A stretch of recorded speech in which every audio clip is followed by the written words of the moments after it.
Assalamualaikum warahmatullahi wabarakatuh. Buat kawan kita yang Nasrani, salamun ala manittaba'al huda. Bapak tahu artinya ini? Keselamatan dilimpahkan kepada Bapak jika menerima Al-Quran sebagai buku petunjuk. Haleluya, betul? Pertanyaannya sederhana. Saya cukup 5 menit karena dengan saya banyak dialog, yang pastor pendeta 2 jam cukup masuk Islam. Kalau enggak ya silakan. Karena Islam la ikraha fiddin, tidak ada paksaan dalam Islam.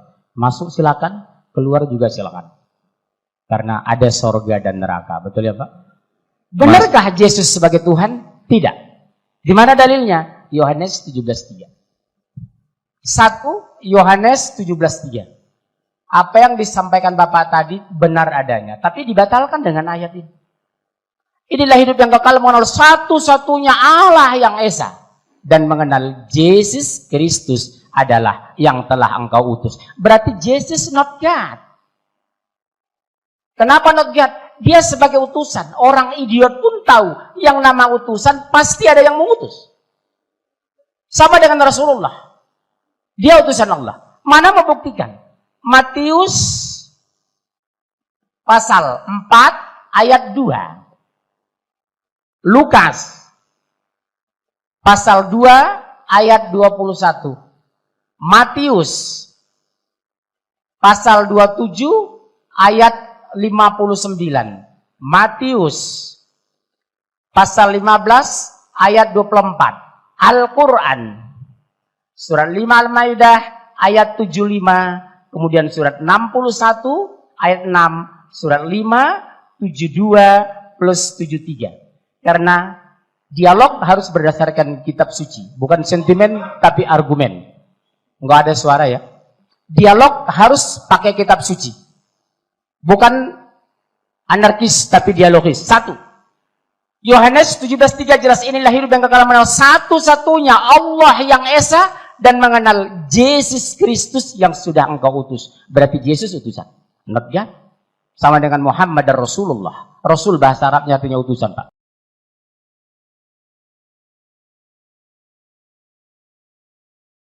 Yang kedua, mana buktinya dia manusia biasa sebagai rasul dalam Islam? Matius pasal 4 ayat 2. Setelah Yesus berpuasa 40 hari 40 malam, maka laparlah ia. Kalau Tuhan mustahil lapar. Makanya kami berpuasa. Yang kedua, Lukas pasal 2:21. Setelah Yesus berusia 8 hari, maka dia khitan, sunat. Dia sunat.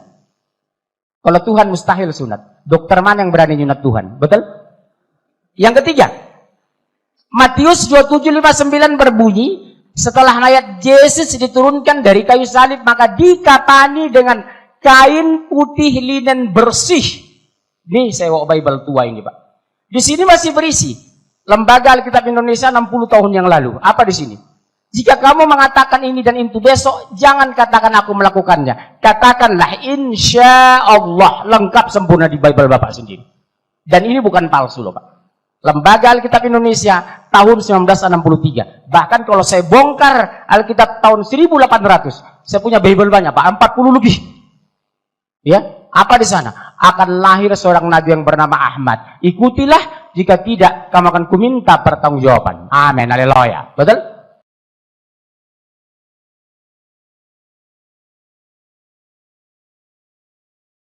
Yang keempat apa? Matius pasal 15:24 berbunyi, ini buat Bapak yang Batak, itu kurumapea, laiku ini dari Manado, Tewu, kami sama-sama dari Samosir Pak. Ya, saya setengah orang, beliau Rumapea.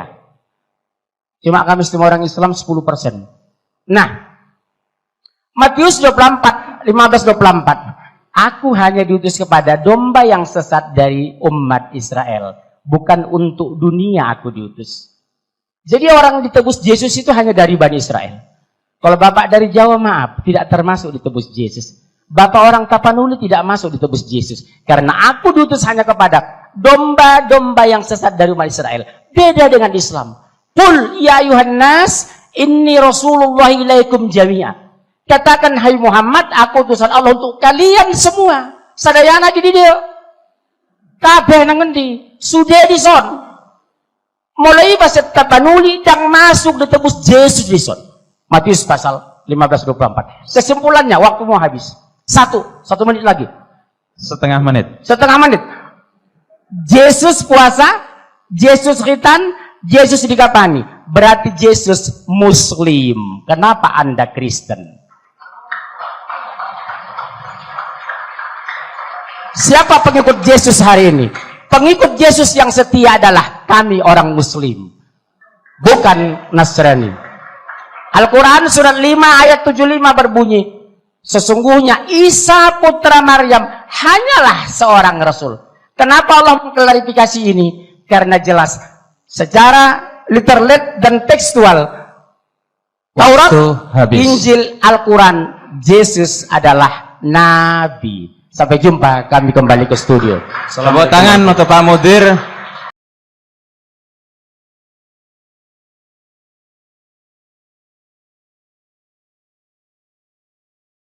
Assalamualaikum warahmatullahi wabarakatuh.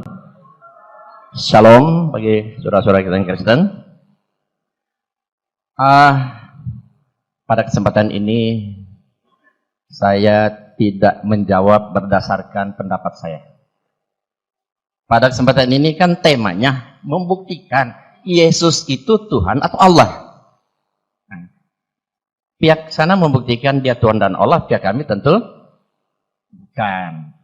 Dan untuk menjawab ini, saya minta tolong Yesus yang jawab. Saya tidak mau menjawab, saya minta tolong Yesus yang jawab. Jadi, supaya saya tidak dipersalahkan, saya minta tolong Yesus yang jawab. Apakah dia Allah atau Tuhan atau bukan? Lihat, Injil itu ada 4. Matius, Markus, Lukas, dan Yohanes. Kita lihat. 4 Injil semua saya kutip. Lalu mereka kecewa dan menolak dia. Maka kata Yesus kepada mereka, titik 2 koma pembuka. Seorang nabi. Dia ngaku seorang nabi. Dia seorang nabi. Nabi coba 4 Injil. Saya aminkan. Semua umat Islam menjadikan Yesus nabi. Mau tunduk taat ikut Yesus, jadikan beliau nabi. Yesus nggak mungkin bohong, nggak mungkin. Yesus itu Nabi Isa, salah seorang nabi yang sangat kami muliakan. Kita lihat tadi sudah dijelaskan oleh Pak Munzir bahwa Yesus mengaku dengan jujur Allah itu satu-satunya dan dia hanya diutus. Ini Alkitab sampai versi 3. Kamu lihat versi Alkitab di Indonesia, mungkin saya yang terbanyak. Sekian ratus tahun saya punya, ya. Melihat, inilah hidup yang kekal itu bahwa mereka mengenal Engkau satu-satunya Allah yang benar dan mengenal Yesus Kristus yang telah Engkau utus. Yesus yang ngomong ini. Ikut, tunduk, taat. Saya lebih percaya kepada Yesus. Kata Yesus, Allah itu satu-satunya dan dia hanya diutus.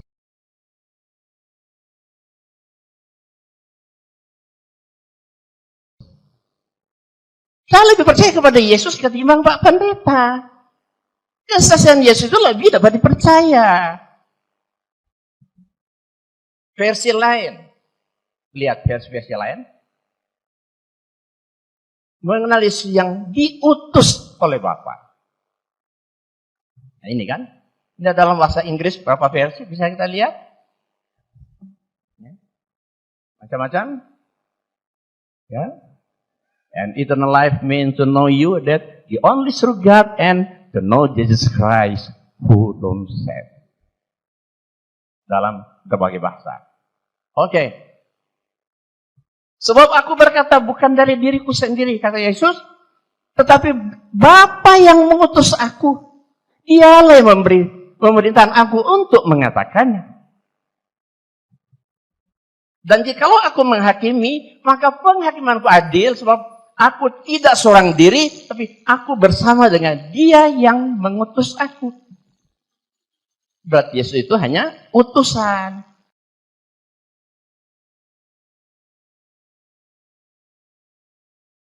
Bukan Tuhan. Ya. Segala firman. Firman itu bukan Yesus. Firman itu kun, katakan, kalam Allah. Segala firman yang engkau sampaikan kepadaku, telah aku sampaikan kepada mereka.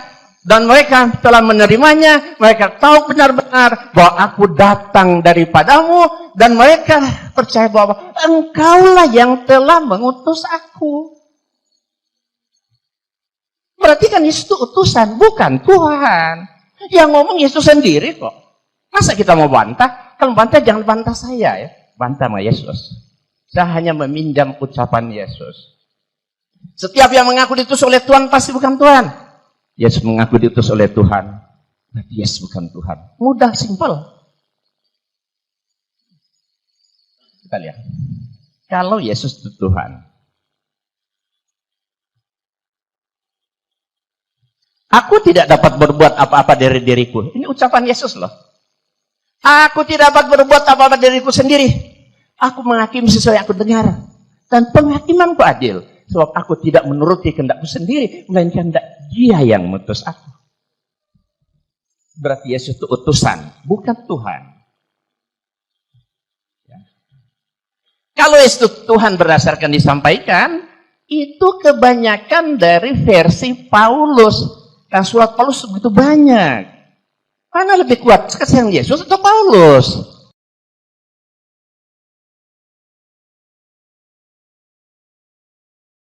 Tentu kesaksian Yesus lebih kuat dong. Setiap yang tidak dapat berbuat apa-apa dari sendiri pasti bukan Tuhan. Yesus nggak bisa berbuat apa-apa atas dirinya, berarti bukan Tuhan. Setiap yang nggak bisa menuruti kehendak sendiri pasti bukan Tuhan. Yesus nggak bisa menuruti kehendaknya sendiri, berarti Yesus bukan Tuhan. Setiap yang mengaku diutus Tuhan pasti bukan Tuhan. Yesus mengaku diutus oleh Tuhan, berarti Yesus bukan Tuhan. Ya. Tapi dia hanya seorang nabi. Yesus tidak tahu musim. Keesokan harinya sudah Yesus dan ke-12 muridnya meninggalkan Betania. Yesus merasa lapar. Dan dari jauh ia melihat pohon ara yang sudah berdaun. Ia mendekatinya untuk melihat. Kalau ia mendapatkan apa-apa dari pohon itu. Tapi waktu dia mendekat ternyata tidak ada. Akhirnya apa? Pohonnya dikutuk, tidak berbuah. Kalau Yesus itu Tuhan, kenapa Tuhan lapar? Kedua, sebenarnya kalau Yesus Tuhan, tanpa mendekat dia tahu. Walaupun dari jauh dia tahu pohon itu berbuah apa enggak. Ketika dia mendekat tidak ada buahnya, sebagai Tuhan, hai pohon ara, keluarlah buahmu. Ah, itu baru Tuhan. Iya kan?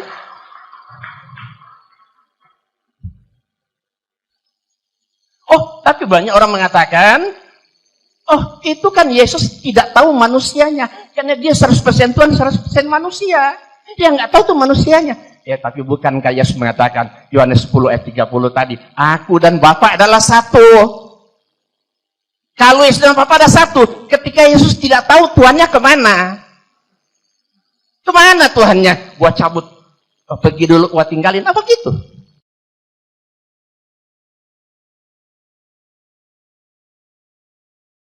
Coba. Jadi ya, saya lewatkan.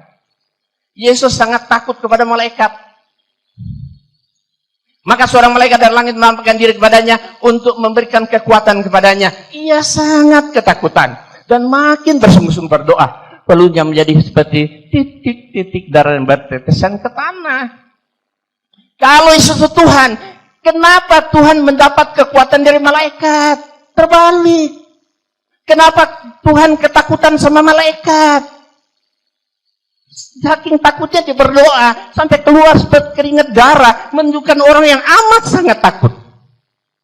Nah, pada saat itu, kalau Yesus itu Tuhan dan Yesus satu, Tuhannya pada saat itu kemana? Ketika didatangi malaikat, Tuhannya kemana? Oh, ada malaikat, lo aja yang hadapi, gua pergi. Apa gitu? Jangan main akal-akalan. Ya. Tapi sebagai utusan, sebagai manusia biasa, wajar dia takut. Sebagai Tuhan atau apalagi Allah, mustahil. Yesus takut. Jadi, setiap yang menerima kekuatan dari malaikat, pasti bukan Tuhan. Ya, Yesus menerima kekuatan dari malaikat, berarti Yesus bukan Tuhan. Setiap yang ketakutan kepada malaikat, pasti bukan Tuhan. Yesus ketakutan kepada malaikat, berarti Yesus bukan Tuhan. Setiap yang bersungguh-sungguh berdoa kepada Tuhan, pasti bukan Tuhan. Yesus bersungguh-sungguh berdoa kepada Tuhan, berarti Yesus bukan Tuhan. Setiap yang mengeluarkan seperti keringat darah saking takutnya kepada malaikat, pasti bukan Tuhan. Yesus mengeluarkan keringat darah. Saking takutnya pada malaikat batas bukan Tuhan. Berapa menit lagi? 1 menit. Mau selamat? Ikut Yesus. Jangan ikut pendapat Paulus. Paulus itu tidak pernah kenal Yesus. Bukan murid Yesus. Mantan penjahat, pembohong, pembunuh. Jelas sekali. Banyak pengakuan Paulus. Apakah Matius, Markus, Lukas, Yohanes murid Yesus? Tidak. Cuma Yohanes. Matius, Markus, Lukas bukan murid Yesus. Yang murid Yesus, Matius menyukai. Matius 9 ayat 9 sampai 10. Markus dan Lukas tidak, bukan murid Yesus. Tidak pernah kenal dengan Yesus. Katanya sekarang di sini, ada nggak orang Kristen mau mengakui ini dan mau bersyahadat saat ini? Angkat tangan. Ada nggak? Ayo, coba, ada nggak?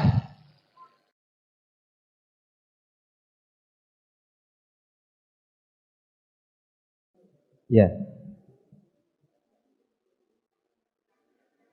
Pertanyaan mau saya jawab Bapak tadi. Kenapa Islam melihat logika dan kenapa kisah para rasul? Jangan pikirkan ke depan, mau saya pakai itu. Islam tidak pernah menjelaskan ketuhanan pakai logika, tapi tolong dihapus dong. Tolong cepat. Cepat. Bekerja kayak orang Batak. Lihat orang Batak itu. Belanda aja dia lusir 350 tahun di Jawa. Sumatera cuma 3,5 tahun. Saya jelaskan. Penjelasan tentang Yesus itu sangat bertele-tele. Di satu pihak mengatakan Tuhan penjelasan dari Paulus, di pihak lain penjelasan Al-Bible, Yohanes tadi, dia bukan Tuhan. Islam sederhana. Surat 20, surat Toha, ayat 14. Bukan logika, pendekatan literal dan tekstual. 1. Innani anallah. La ilaha illa ana fa'burni. Mengabdilah kepadaku. Wa aqimis sholata li zikri. Dirikanlah sholat untuk mengingatku. Sempurna bicara Allah dan pengabdian. Tidak ada satu dalil mengatakan sesungguhnya aku adalah Yesus maka sembahlah aku. Yang ada aku adalah utusan Allah. Haleluya. Sementara Al-Quran, Allah yang mengakui dirinya bukan diakui umatnya, beda. Kalau Kristen aku melihat Yesus, aku melihat Yesus. Yesus sendiri tidak mengaku. Kalau ini terbalik. Innani anallah, sesungguhnya aku adalah Allah. La ilaha illa ana, tidak ada yang kita agungkan, kita tinggikan illallah, kecuali Allah. Fa'budni, ada kata perintah. Yesus tidak pernah mengatakan, hei kaum Nasrani, sembahlah aku. Nasrani tidak ditemukan di Bible. Kata Kristen ditemukan ketika di mana? Antioquia. Betul kan Pak? Yang ketiga, dirikanlah sholat untuk mengingatku. Ada sarana. Makanya satu-satunya agama di muka bumi yang bisa dipertanggungjawabkan sistem ketuhanannya hanya Islam. Transparan, objektif, dan universal. Tidak bertele-tele.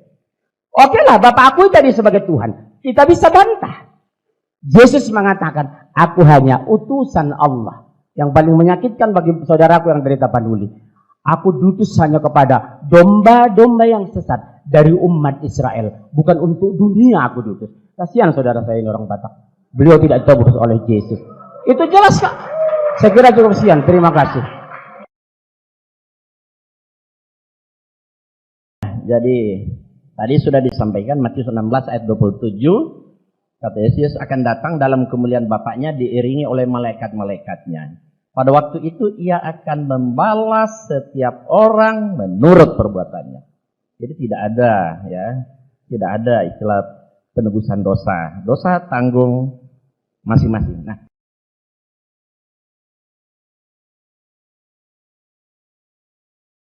kemudian tadi Bapak ingin mengcounter Yohanes 13:13 yang Bapak tanyain Bapak itu. Samping saya bilang mana bukti Yesus ngaku dia Allah. Yang Bapak sebut itu Yesus itu ngaku Tuhan. Yohanes 13:13. Seluruh Alkitab cuma ada satu. Engkau menyebut aku guru dan Tuhan. Nah gitu kan. Tapi itu bukan Tuhan. Tuhan. Bapak lihat di seluruh Injil berbahasa Inggris. Tidak ada satupun mengatakan you call me teacher and God. Tidak. You call me teacher and Lord. Ya. You call me master and Lord. Semua Lord. Lord. Itu Tuhan, bukan Tuhan. Ya, tidak ada. Ya, mengaku Allah satu pun tidak ada. Yesus mengaku dirinya Allah itu tidak ada. Yang mengaku Tuhan cuma satu. Satu-satunya Yohanes 13 ayat 13, tapi itu bukan Tuhan, tetapi Tuhan. Waktu habis.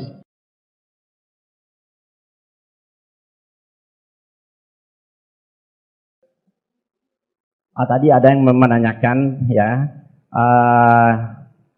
tentang Yesus sebagai nabi di Quran. Itu banyak. Surat 3, 48, 49. Wa yu'allimul kitaba wal hikmata wat taurata wal injil wa rasulan ila bani Israil. Surat Az-Zukhruf ayat 59, surat 61, surat As-Saff ayat 6. Itu Isa sendiri mengaku dengan jujur bahwa dia rasul hanya untuk Bani Israel saja.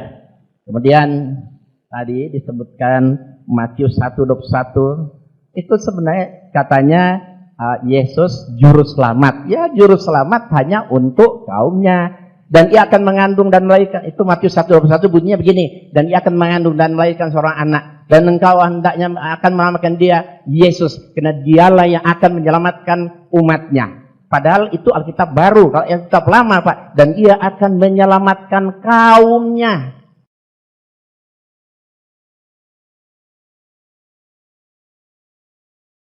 Siapa kaumnya? Anak keturunan Yakub, Bani Israel. Karena Yesus diutus hanya untuk Bani Israel saja. Jadi bapak ini kok dulu Kristen masuk Islam, karena balik ke Kristen, mantan mu'alaf. Makanya dia balik karena pemahaman Quran itu sangat cetek sekali, saya lihat tuh ya. Dia angkat Az-Zukhruf. Katanya, ya sebentar ya, katanya menurut Tolong surat mohon Luqman, pemateri siapapun tidak Ya. boleh menurut, ya. nistakan personal. Ya. Menurut surat Luqman katanya Yesus tahu kiamat. Sementara menurut surat Az-Zukhruf ayat 61, di sana Yesus tahu tentang kiamat. Padahal ayat itu bunyinya Yesus menerangkan tentang sebenarnya tanda-tanda terjadi kiamat. Bukan Yesus tahu kapan terjadi kiamat. Sehingga kesimpulannya hanya Allah tahu kiamat, Yesus tahu kiamat, berarti Yesus Allah. Padahal Yesus hanya menjelaskan tanda-tanda kiamat. Coba lihat di Alkitab. Yesus sendiri ngomong apa? Tetapi tentang hari dan saat itu tidak ada seorang pun yang tahu. Malaikat di surga tidak, dan anak pun tidak, hanya Bapa. Yesus ngaku dia nggak tahu kiamat. Kenapa Bapak memakai dalil Quran Yesus tahu kiamat? Yesus ngaku aja dia nggak tahu kiamat.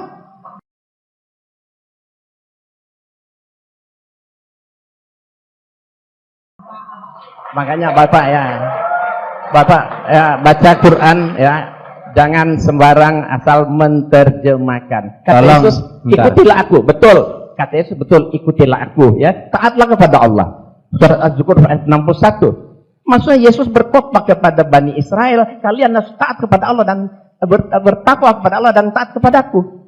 Maksudnya apa? Apabila Bani Israel saat itu tidak tunduk taat kepada Allah, tidak bertakwa kepada Allah dan tidak taat kepada Yesus atau Isa, nggak mungkin mereka selamat. Jadi ayat itu hanya ditujukan kepada siapa? Kepada Bani Israel saja, Pak. Bukan untuk seluruh. Nah, satu lagi tadi Anda bertanya.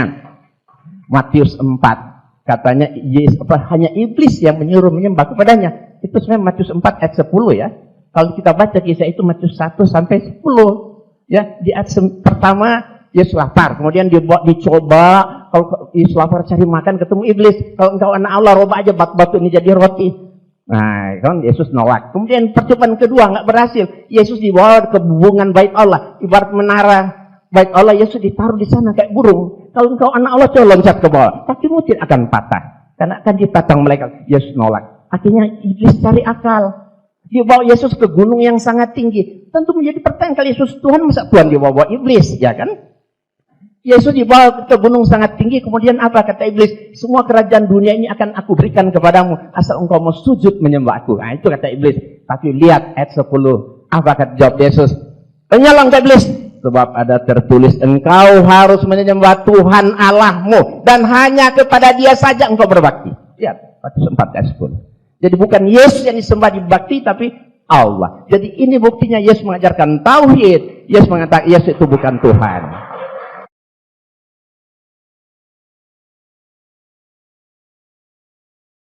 Tadi Pak Munsir bilang dengan Pak Inzan bahwa Yesus diutus hanya untuk orang Israel, bahkan ketiga pembicara. Saya mau katakan itu cuma 1-2 ayat yang Anda kutip. Tapi puluhan ayat di Alkitab yang mengatakan Yesus datang untuk segala bangsa, karena begitu besar kasih Allah akan dunia ini, sehingga dia mengaruniakan anak yang tunggal supaya barang siapa yang percaya kepadanya tidak binasa. Bahkan Yesus sendiri mengatakan, pergilah jadikanlah segala bangsa muridku, sebagaimana aku diutus untuk dunia, aku mengutus kamu kepada dunia. Pertanyaan pertama, saya karena Pak Lai saya menantang saya tadi tentang ketuhanan, saya harus jujur Pak, kita berpendidikan, saya sarjana, Bapak sarjana. Satu-satunya kitab di muka bumi ini yang tidak ada berubah sampai hari ini adalah Al-Quran. Saya bawa ini Pak, Bible 2, ratusan perubahan dengan Injil yang saya bawa tahun 2000. Logika sederhana. Kalau sudah ada intervensi ke dalam kitab suci, layakkah dikatakan kitab suci? Yang kedua, Nggak usah teriak, nggak usah jawab ya. pasal 15 ayat 24 bertentangan dengan Matius pasal 28 ayat 19. Karena itu pergilah kamu ke semua bangsa, jadikan mereka menjadi muridku, dan baptislah atas nama Bapa, Anak, dan Roh Kudus. Amin, haleluya. Kan itu kan Bapak pakai. Bagaimana mungkin ada kitab suci di satu pihak menyuruh ke semua bangsa, di pihak lain kepada Bani Israel? Berarti kontradiktif. Kalau kontradiktif bukan suci. Kalau tidak suci, kalau sudah suci berarti ada intervensi. Kalau ada intervensi dari manusia, kalau dari manusia berarti bukan kitab Allah, batal isinya demi hukum. Kesaksian di pengadilan dengan dua orang dengan kesaksian yang berbeda, majelis hakim menolak dua-duanya. Saya tantang sekarang. Saya tantang Pak. Saya 30 tahun belajar Alkitab. Nenek moyang saya Kristen di Tapanuli. Sampai sekarang mereka tidak jawab. Tolong tunjukkan mana yang benar. Untuk seluruh dunia atau Bani Israel. Yang kedua, kalau katakan untuk seluruh dunia, dasar alasannya mana? Al-Quran 6.000 lebih ayat, tidak satu ayat pun bertentangan dengan lain. Makanya Allah ponis setiap Allah menyebut Isa putra Maryam, karena Allah Maha tahu Isa akan dipertuhan. Tapi setiap Allah menyebut Muhammad disebut jabatan, karena sesat umat Islam tidak pernah mempertuhankan Muhammad, karena dia sebagai rasul sama dengan Yesus Kristus. Haleluya. Yang pertama Pak. Yang kedua, Isa disebut Al-Quran 25 kali. Muhammad disebut 5 kali. Kenapa? Karena Allah ingin mengklarifikasi agar Isa jangan dijadikan Tuhan.